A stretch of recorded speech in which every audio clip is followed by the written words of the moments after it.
había comentado recientemente que iba a tratar de ir abordando los temas que muchos lectores han planteado como dudas sumamente interesantes y que creo que tienen un valor universal, digamos, para cualquier persona. Pero tengo que hacer una pausa a raíz de el último punto de vista, o el reciente punto de vista, no el último, en el que abordé el tema del purgatorio, porque he recibido una cantidad importante de correos electrónicos de personas que algunas de ellas dicen: ahora comprendo lo que sufren las almas en el purgatorio y qué se puede hacer por ellas, mientras que otras personas me han hablado de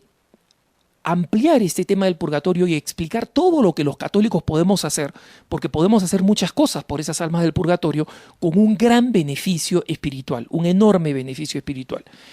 Y quiero referirme específicamente a las recomendaciones de un grupo de fieles laicos que se dedican a un apostolado especial de elevar las almas del purgatorio al cielo a través de las indulgencias plenarias. No voy a extenderme ahora en las indulgencias plenarias, pero como saben ustedes, las indulgencias lo que hacen es eliminar todas aquellas consecuencias del pecado que justamente tenemos que purificar en el purgatorio. Y esas indulgencias se pueden ofrecer por nosotros mismos, ¿no?, sabiendo que nos llevan a un estado de gran pureza del alma, pero sabemos que siempre las imperfecciones y los pecados veniales nos están ensuciando y necesitamos recuperarnos y volver constantemente a Dios. O esas indulgencias plenarias pueden ser ofrecidas por la salvación de las almas del purgatorio. Y este es un apostolado que, a raíz de la importancia que tiene la presencia de las almas en el purgatorio, ha sido recomendado por papas, por santos, por videntes, como por ejemplo las apariciones de Fátima. Recordemos que ese añadido que realizamos en muchas ocasiones en el rosario, que pide precisamente al Señor llevar todas las almas al cielo, especialmente aquellas más necesitadas de su misericordia, se refiere específicamente a las almas del purgatorio y es una adición al rosario, una piedad muy recomendable, que tiene su origen en la oración de Fátima, ¿no?, y en las visiones de Fátima. Entonces, esta es una práctica altamente recomendada, sobre todo porque, como me decía un amigo, no podemos ignorar que ellos constituyen un tercio de la Iglesia.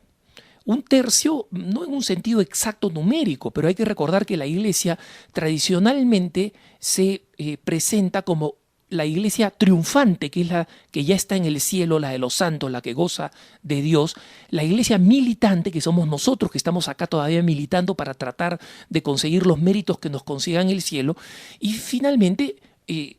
está la iglesia purgante, que es la que está en el purgatorio, donde se están purificando un número incontable de almas. Esa iglesia también es una iglesia que cumple un papel y que la plenitud de su papel va a ser cuando se purifique de sus pecados, llegue al cielo, incremente el número de santos y en consecuencia santifique más a la iglesia. En consecuencia, que las almas del purgatorio pasen al cielo es una obra importantísima para toda la iglesia. Pero como nos explica, por supuesto, comenzando por las mismas almas del purgatorio, pero como me explicaba este caballero que me ha explicado cómo realizan ellos este apostolado por las almas del purgatorio, es que ellos realizan todas aquellas obras que obtienen indulgencias plenarias, es decir, la purificación de las consecuencias del pecado de manera completa. La Iglesia ofrece indulgencias plenarias en ocasiones extraordinarias, años santos, el año paulino, por ejemplo. Hay iglesias en nuestras diócesis que han sido asignadas para poder ganar la indulgencia plenaria, pero también se requieren algunas acciones específicas, como son la confesión y la comunión 8 días antes o después. Se requiere también y se recomienda la oración por el Papa y el deseo de ganar las indulgencias. Sin embargo, existen otras obras de caridad y de piedad que normalmente los católicos no saben que nos ganan indulgencias si nosotros las utilizamos para ese propósito. Por ejemplo, tenemos las obras de caridad de entregar los frutos de la misericordia, de las gracias por las obras buenas que hacemos, por el bien de las almas del purgatorio. Pero además existen otras prácticas. Una visita al Santísimo de media hora, por ejemplo, puede obtener la indulgencia plenaria si se cumplen con los requisitos: confesión y comunión 8 días antes o después, y orar por las intenciones del Papa y el deseo explícito de ganar las indulgencias. Se realiza también mediante el rosario comunitario, la lección divina de media hora o un poco más, la lectura de las Sagradas Escrituras de forma meditada y piadosa. Entonces,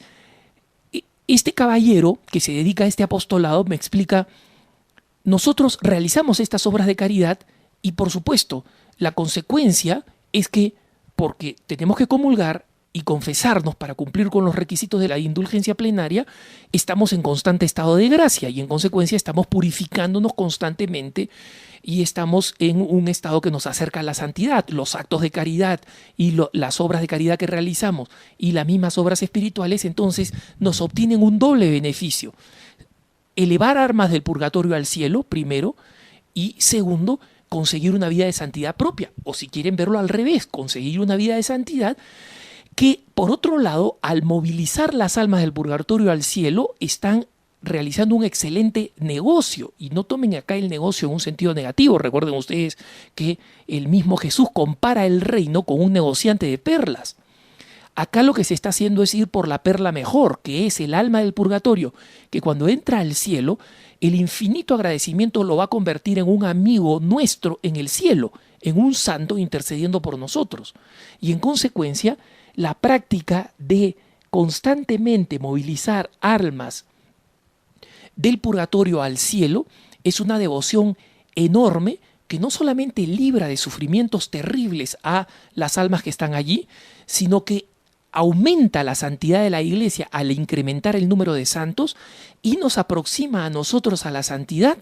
haciendo más factible que nos veamos libres, Dios mediante, del purgatorio y que podamos pasar directamente al cielo, porque una vida de piedad y de caridad es una vida santa, y si la llevamos constantemente y evitamos el pecado venial, la imperfección, el pecado mortal, entonces vamos a llevar una vida de santidad que nos permita ser elevados al cielo directamente y evitar ese lugar que bajo ningún punto de vista es un buen negocio, porque como lo explican los grandes maestros de la dogmática, la única diferencia entre el infierno y el purgatorio no está en el dolor y en el horror, está, por supuesto, una diferencia importantísima en la esperanza y en la temporalidad. Sabemos que es temporal y